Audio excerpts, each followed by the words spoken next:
ସୁନା ଚୋରି ଘଟଣାର ପର୍ଦ୍ଦାଫାଶ, 2 ଗିରଫ।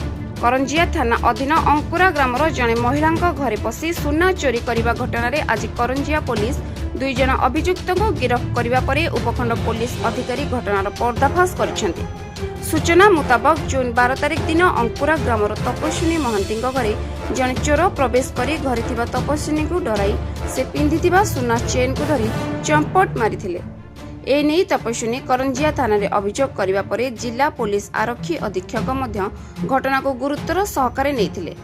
एने करंजिया थाना एक मामला रुज करा जाई उपखंड पुलिस अधिकारी नवकृष्ण नायक तत्वावधान में करंजिया थाना अधिकारी मृत्युंजय प्रधान नेतृत्व में एएसआई अंबिका महांती सहित एक टीम गठन करा जायथिला। घटनार मुख्य अभियुक्त पश्चिमबंग हावड़ा जिला श्यामपुर थाना अंचल तांजिनुर हुसैन को सेठारु गिरफ करने सहित टंका जबत करथिले।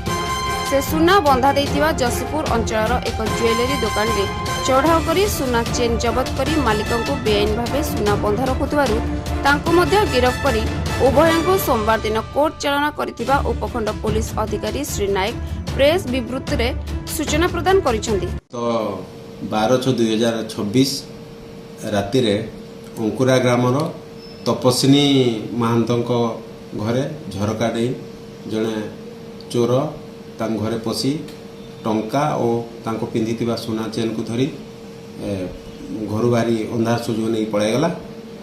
यही घटना को नहीं तपस्विनी महांत करंजिया थाना रे रिपोर्ट करते जहाँफल आईआईसी करंजिया थाना एक मामला रुजु करथिला। Case number 230/2026।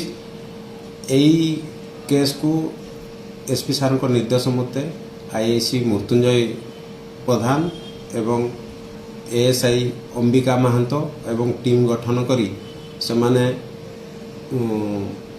Waste Bengal Howrah जिलार Shyampur थानार उधुपुर grammar काजीनुर Hussain गाँव ठाब कर गिरफ कर टंका जबत कर जेतेबेले एक्यूज काजीनुर जसीपुर एक सुना दुकान रे बंधा दे घर को पड़ाइला। जेतेबेले अणाला जसीपुर से कल्याणी ज्वेलर रे चढ़ा कराइला ता मालिक ठारू उक्त सुना चेन जबत करा जाइथिला।